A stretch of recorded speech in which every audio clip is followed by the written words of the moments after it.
जय श्री सद्गुरुदेवाय नमः। जय श्री गणपति देवाय नमः। ओम नमः शिवाय। रुद्र संहिता उत्तराखंड 39वां अध्याय।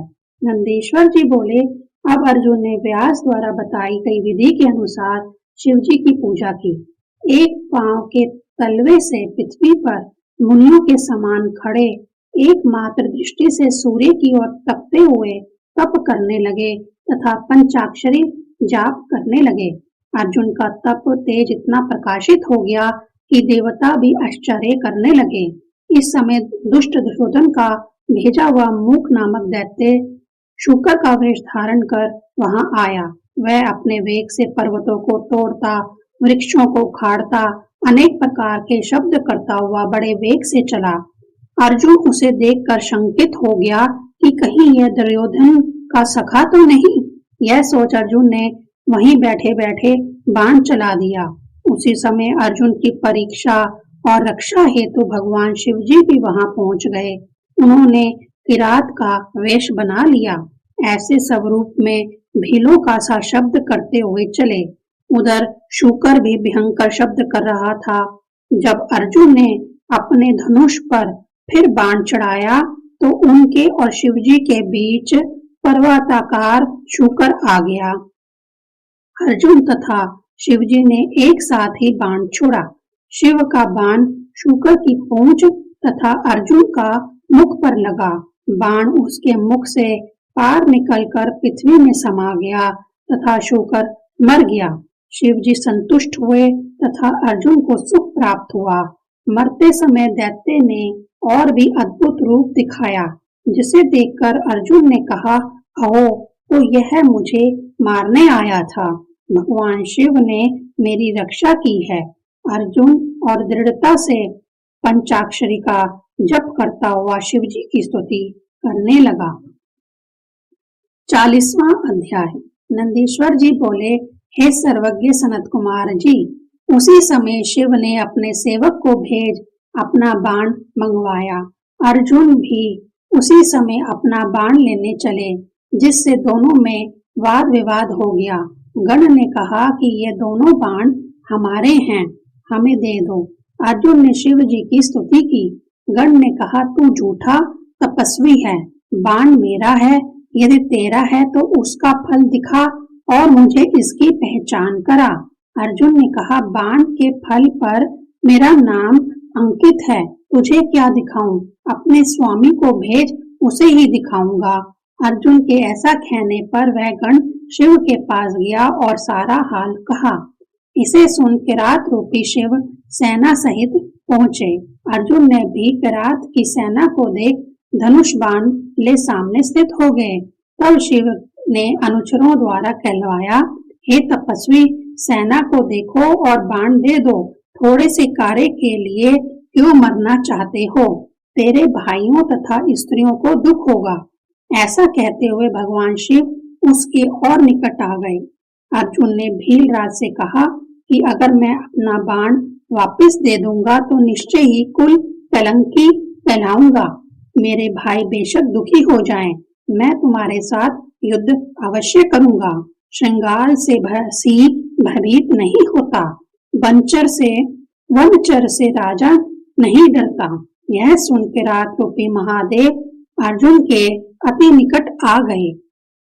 41वां अध्याय। नंदीश्वर जी बोले, फिर तो किरात को पास आया देख अर्जुन ने भगवान शिव का सिमरन किया और भयंकर युद्ध आरंभ कर दिया। गणों सहित किरात तथा उनके गणों ने अर्जुन को बहुत पीड़ा दी। अर्जुन ने भी उन बाणों को काटते हुए शिव पर अनेक बाण बरसाए, जिससे भयभीत हो गण भागने लगे। पराक्रमी अर्जुन अपने तीव्र बाण चला शिव से युद्ध करने चले। शिव पर उनके बाणों का कोई असर न हुआ। यह देख भक्त वत्सल शिव जी हंसने लगे। फिर तो भक्त के वश शिव ने अर्जुन को अपना सुंदर रूप दिखाया, जिसे देख अर्जुन को बड़ी लज्जा आई। उन्होंने कहा, ये तो साक्षात मेरे प्रभु हैं। हाँ, मैंने इन त्रिलोकीनाथ से युद्ध क्यों किया? भगवान की बलवती माया जो ना चाहे कर डाले। अर्जुन अपनी बुद्धि में ऐसा विचार कर हाथ जोड़ बार बार शंकर जी को साष्टांग प्रणाम करने लगा। फिर खिन्न होकर बोला, हे देवाधिदेव शंकर, हे करुणा के सागर सर्वेश्वर, मेरे अपराध क्षमा कीजिए। हे प्रभु, आपने यह क्या किया? इस प्रकार पश्चाताप करते हुए अर्जुन शंकर जी के पांवों पर गिर पड़ा। तब अर्जुन को आश्वासन देते हुए शंकर जी बोले, हे पार्थ, तुम खेद मत करो। यह तो मैंने तुम्हारी परीक्षा ली थी। तुम्हारी भक्ति पर मैं इतना प्रसन्न हूँ कि तुम्हारे ये प्रहार मेरी पूजा तथा अर्चना थे। यह तो सब मेरी प्रेरणा से ही हुआ है, इसलिए तुम अपराधी की भावना को निकालो। अर्जुन आश्वस्त हो अनेक प्रकार से शिवजी की स्तुति करने लगा तथा उसने अनेक नामों से भगवान शिव को पुकारा। अंत में उसने कहा, हे महेश, हे शंकर, आपके गुणों को वेद भी बखान नहीं कर सकता, तो मेरा क्या बस है। आप कृपा कर मुझे शत्रुओं पर विजय प्राप्त करने का वर दीजिए। स्वामी शंकर ने प्रसन्न हो उसे अपना दुर्जय पशुपात अस्त्र प्रदान कर दिया और कहा, इस अस्त्र से तुम्हारी विजय होगी। इसके अतिरिक्त मैं श्री कृष्ण जी को कह दूंगा, जो तुम्हारी विजय को निष्कंटक बना देंगे। ऐसा कहकर शिव जी अंतर्ध्यान हो गए। शंकर जी से पशुपात अस्त्र प्राप्त कर अर्जुन अपने आश्रम को गया तथा भाइयों और द्रौपदियों सहित सुख को प्राप्त हुआ। 42वां अध्याय। नंदीश्वर जी बोले, हे मुनि श्रेष्ठ, अब सर्वव्यापक शंकर जी के ज्योतिर्लिंग स्वरूप उनके 12 संख्या वाले अवतार का चरित्र सुनो। सौराष्ट्र में सोमनाथ, श्रीशैल में मल्लिकार्जुन, उज्जैन में महाकालेश्वर, ओंकार में अपरमेश्वर, हिमालय पर्वत पर केदार, डाकनी में भीमशंकर, काशी में विश्वनाथ, गौतमी तट पर त्र्यंबकम, चिता भूमि में वैद्यनाथ, दारुक वन में नागेश, सेतु वन में रामेश्वर तथा शिवालय में घूमेश्वर। ये 12 अवतार हैं। जो मनुष्य इनके दर्शन और स्पर्श करता है उसे यह परम आनंद देता है। प्रथम सोमनाथ चंद्रमा के दुख का नाश करने वाले हैं। इनके पूजन से क्षय तथा कुष्ठ रोग दूर हो जाते हैं।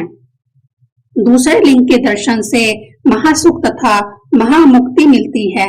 तीसरे उज्जैन में महाकाल नामक लिंग के दर्शन से सब कामनाएं पूर्ण होती हैं तथा अंत में उत्तम गति प्राप्त होती है। ओंकार लिंग भक्तों को इच्छित फल देने वाला है। केदारेश्वर नामक ज्योतिर्लिंग भगवान नर नारायण का रूप है। जो इसका दर्शन तथा पूजन करता है उसे अभीष्ट फल प्रदान होते हैं। शिव जी का छठा अवतार भीम नामक असुर को मारने से भीम शंकर ज्योतिर्लिंग हुआ, जिसमें उस दैत्य को मार शिव जी ने काम रूप देश के राजा की रक्षा की। यह भक्तों के सब मनोरथों को पूर्ण करने वाला और उस खंड का स्वामी है। इसी प्रकार विश्वेश्वर नामक 7वां अवतार काशी में हुआ, जो समस्त ब्रह्मांड का स्वरूप तथा मुक्ति तथा भक्तिदायक है। इसकी पूजा विष्णु आदि सभी देवों ने की है तथा यहाँ कैलाशपति भैरव रूप में वहाँ पर स्थित हैं। जो काशी के विश्वनाथ को जपते हैं वे मोक्ष को प्राप्त करते हैं। शिव जी का त्र्यंबकम नामक ज्योतिर्लिंग 8वां अवतार गौतमी के किनारे गौतम ऋषि की प्रार्थना और कामना से हुआ है। इस लिंग के स्पर्श तथा दर्शन से सभी कामनाएं पूर्ण होती हैं। 9वां वैद्यनाथ अवतार हुआ, जो रावण का दर्प दलन के लिए हुआ था। इसके महत्व को अनुशासन से जो पढ़ता या सुनता है उसे ये भक्ति या मुक्ति प्रदान करते हैं। 10वां नागेश्वर अवतार अयोध्यापुरी में हुआ। शिवजी के इस लिंग के दर्शन तथा पूजन करने से महापातकों का समूह नष्ट हो जाता है। शिवजी का 11वां अवतार रामेश्वरम में हुआ, जिसने रामचंद्र जी का प्रिय कार्य किया तथा इसकी स्थापना रामचंद्र जी ने की थी। ये रामेश्वर भोग तथा मुक्ति देने वाला है। इसी प्रकार शंकर का घूमेश्वर नामक 12वां अवतार हुआ, जिसने घुष्मा को आनंद दिया दक्षिण दिशा के निकट सरोवर में घूष्मा प्रिय करने वाले शंकर प्रकट हुए, जिन्होंने सुधे दैत्य से मारे हुए घूष्मा के पुत्र को उसकी भक्ति से संतुष्ट होकर उसकी रक्षा की। इस लिंग के दर्शन से इहलोक सुख की प्राप्ति होती है।